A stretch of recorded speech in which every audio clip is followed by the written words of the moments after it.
Hello, today we're going to go over standing for the three free roams, those being the Cetus, Fortuna, and the Necralisk on Deimos. To get standing, there's actually different ways than what you'd think. Most people just spam bounties. That is true for Deimos, but not for Cetus or Fortuna. For Cetus and Fortuna, you'll need the Tranq rifle here, because we'll be capturing animals, because they actually give you quite a bit of standing. So we're going to go to Fortuna first, and I'll show you how to get the Tranq rifle. Okay, now that we're in Fortuna, what we're going to do is we are going to go to the business here first, because he is the one that will actually sell you the Tranq rifle. Now, it only costs 500 standing, so it's not exactly expensive, but you'll also see that there's these echo lures, and then things called synthesizers that come with them. So the echo lures are another way of actually locating the animals you need to capture. Obviously, the lower level stuff will not give you as much standing, but if you are struggling to find animals, you can buy some of these echo lures. They're a one-time buy, and then you can use them as many times as you want. The synthesizers are a one-time use, so you need to buy multiple of those, but the synthesizers will make have a chance of higher rarity animal spawning. But if you're struggling to find animals, you can buy an echo lure and then just go out and specifically hunt for that said animal type. It's more efficient on the higher levels, when you're like max rank and you have the higher level echo lures. But if you're desperate and are struggling to find animals, you can use the echo lures instead. We're now going to head out into the Orb Vallis, and I'll show you how to hunt for animals without echo lures, kind of what to listen out for, where roughly to look, and then I'll show you how to use an echo lure as well. Okay, so now that we're out in the plains, it's easier with an Arcling. If you don't have an Arcling, you can use the teleporters around the map. Just open up the big map and click on any of the teleporters. But for Fortuna, the easier animals to find are the Solgos, which are like big owls. So you're best to just fly up, take out your Tranq rifle, and then you want to kind of stay around these areas with these mushroom trees. There will also be other things. If you keep a listen out, you'll hear these little pulvers. You're best to wear headphones or try keep a listen out for animals, because they all make noise when they're kind of in your area. So fly around. If you aim in with your Tranq rifle while you're flying around, it'll make a beeping noise whenever there's something in range. And you'll hear that noise there, so that's another animal. I thought it was a bird, but I obviously haven't learned the noises enough, because you'll see in a moment that I realise it's nothing like a bird. So just there. So I found that because I listened for the noise, knew it was in that rough area, and then kept within the beeping area. So as long as there's beeping coming from your Tranq rifle, you're within range of something to capture. It used to be before as well that you would have to shoot the animal with the correct amount of bullets to get a perfect capture. They've since changed that now, so as long as you knock it out before it starts running away, you will get a perfect capture, no matter how many bullets you put into it. So some animals will take more than one shot, some animals will only take one shot, so if you're unsure, just shoot a whole mag into the thing. It won't be the end of the world if it only takes one bullet and you shoot 3 into it. So if you're unsure and you're scared you're going to not get a perfect capture, you're going to lose it, just dump a mag into it and it should go unconscious. Next we'll move on to finding things with an echo lure, and I'll show you how to do that roughly. Okay, so now that we have found an area we can do this, you want to equip your Tranq rifle, you want to then equip the echo lure that you want to use, and then just open up the big map, mark an area for finding said animal. When you equip the echo lure, it will only show you areas for that specific animal from that echo lure. So all you want to do is you want to interact with the item on the floor, and then you'll see you just got to follow the footsteps. It takes me a second to realise that this dumb animal goes halfway up the hill and then turns around and starts walking backwards. So all you're going to do is follow these footsteps until the very end. Just keep an eye on them, and then you'll notice after a while that you could probably look off at the distance and see a kind of shiny blue thing, which is the animal poop at the end. Once you see that, you can just run and jump to that, and you don't have to keep following the footsteps from that point. Next, you want to equip your lure, and then just hold click, or RT or R2 or whatever it is on PlayStation. Just hold the button to actually use it, and then the second time round you will have to follow the box on the right of the screen. You have to clear out these enemies. You'll see there is a box on the side of the screen there on that bar. So if you move your mouse up and down, or your analog stick up and down, it will move the little blue ball. So all you have to do is keep that blue ball roughly inside that box and follow the box. And then afterwards, again, headphones are helpful here. You listen for which direction the animal's in. Just aim it with your Tranq gun until you see it shine through the ground. And then just mag dump into it again. And it's really as simple as that. There's not much else to it. We'll then go on to Cetus next, and I will show you how we do it there. It's much as such the same. Remember also to extract so you actually keep your tags, because they will come in handy in the future.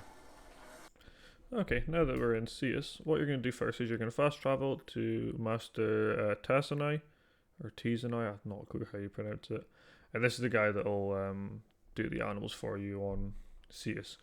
Again, it's just the Echo Lures, and then he has the Utas, I think. Yeah, these words are weird. There isn't much from him, to be honest. The plains itself, there isn't a great amount of animals, but the one thing you should keep in mind, it's 10 times easier to get standing at nighttime than it is in the daytime in the plains. The reason being because at nighttime there are heaps and heaps of Vasca Kavats that spawn, because they only seem to come out at night for some reason, and each of them give you quite a bit of standing. So it's really, really simple to just go out there at nighttime, fly about, and just listen out for them, because you will hear them throughout this video. There's normally a group of Kuakas that spawn at the start here. This is why I just sit and wait, because eventually they just spawn behind that rock there, and then it's easy standing for me. And then as we go on, you'll see I don't even have to fly that far from the door, and Kavats just start spawning. It's really, really easy to get the Kavats here. So yeah, you're best to come out at night. I mean, you can do it in the daytime. You'll mostly find Kondroks and Kuakas, and you can use the Echo Lures, but I'd advise definitely coming out at night time if you want to just farm standing quick, because you don't need the Echo Lures at this point. But yeah, this is much as such the same as the Fortuna, so I won't bore you with it too much. I'll go over to the Echo Lure again just to show you. It's exactly the same as Fortuna, but I'm just going to show you it on Cetus as well, just so you have an understanding of how it works. So, same again. Whip out the Tranq gun, grab the lure for the creature you want to catch. Obviously, again, the higher up rank you need to get the lure, the more standing said animal will give you. And then once you bring out the lure, it'll show you on the map which locations you can use that said lure. So yeah, just activate it, follow the footsteps again, and then when you get to the poop, same old, copy the noise, listen for the animal, and then Tranq after.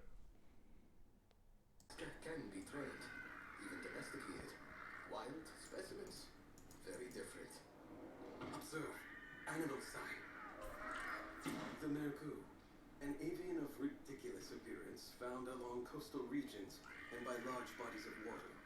Mergu circle and squawk at the sight of marine predators. Many an Austral fisher owes their life to these odd little birds. Killing one is considered very bad luck. A coastal Mergu. You'll see these everywhere along shorelines and around large bodies of water.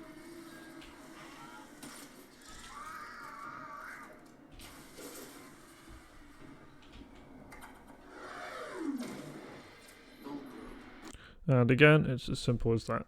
Capture the bitch and then fly back at the door. Remember again to actually extract from the mission and don't just abort mission, because the tags will come in handy in the future for something or another.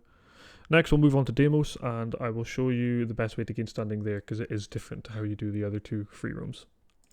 Okay, now that we're in Deimos, so you'll probably have gathered that Deimos itself isn't based on doing specific things for standing. You do these said specific things for tokens, and with these tokens you can trade them in for standing. The difference here is compared to all the other free roams that bounties give so much more tokens than anything else. One bounty can give you roughly 16,000 standing, the high tier bounty. You're best to do the highest tier bounty excluding the steel path one. If you haven't unlocked steel path yet, it will just be the highest one there for you. I don't advise doing the vaults because the max tier vault gives you like 20 and then like 25 if you do the bonus, which is basically nothing. And if you go to Grandmother here and click trade tokens, you'll see this is where you hand in all the tokens. So obviously most of the tokens, excluding the sun one here, are 100.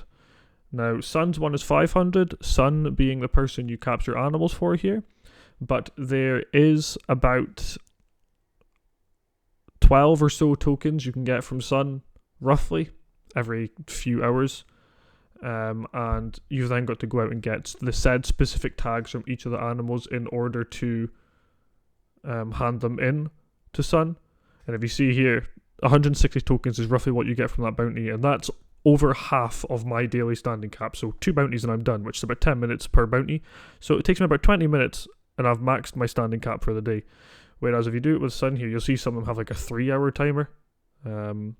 So you've got to wait a while to get these tokens, and there's about 12 overall. So, you know, if you do the 12 times 500, you're only going to get about 6,000 standing from sun every few hours, compared to, you know, just taking 20 minutes to do 2 bounties and having 300 plus tokens to just hand in there and then. So by far, this place definitely best to do mother tokens. You can hand in tokens to grandmother to turn them into grandmother tokens, as you see here. So there's certain tokens here, you're like, oh, I want to trade this person's token. So example here, there's both of these are 2 sun tokens. So I can trade in 2 sun tokens, which are worth 1,000 for 1 grandmother token, which is worth 1,500. So if you can do that before trading in tokens, I definitely recommend it. It's really good. And then you've also got here mend the family. You can trade in resources, lots of random resources to get some tokens for other people. So if you have lots of spare resources, you're more than welcome to do that as well. What we'll do now is I will start up a bounty, I'll quickly run through it, and then I will cut to the end of the bounty just to show you how much you can get from completing the bounty itself and the bonus as well, because I'm not going to run you through the whole bounty. It's about 11 minutes it takes me here, and you don't want to sit through 11 minutes of me shooting enemies, so I will skip to the end and see you there. So as you'll see here, this is me just finishing up the bounty. You'll see I get some random crap as a reward as per usual, and then 55 tokens, so that's the token for the last round and the bonus. And you'll see there I got 163 tokens. So that's 16,300 standing I'll get from spending around 11 minutes in that mission by the time I extract. So by far, mother tokens are the way to go for this one, and then always check to make sure if you can get any grandmother tokens before you go any further. As I said, capturing animals here isn't really worth your time for tokens. It could be for something else you need, but for tokens itself, it's really not worth it. And then afterwards, you can just trade tokens. Now, if you're on PC, you can click the middle mouse button, and it will just select the max amount you can get for your cap. I don't know what it is on other platforms, but there will be a button for it. If not, you can just click on it and then click the max arrow, and it will put up as much as you can for your daily standing cap. But for the most part, that's my guide on standing for free roams. It's I hope it's easily understandable, and there's not much to it. It's just taking your time and doing everything as needed. But if you guys have any questions, anything you need, feel free to add me in the Discord. I will be more than happy to answer. I hope you all have a great day. See you later.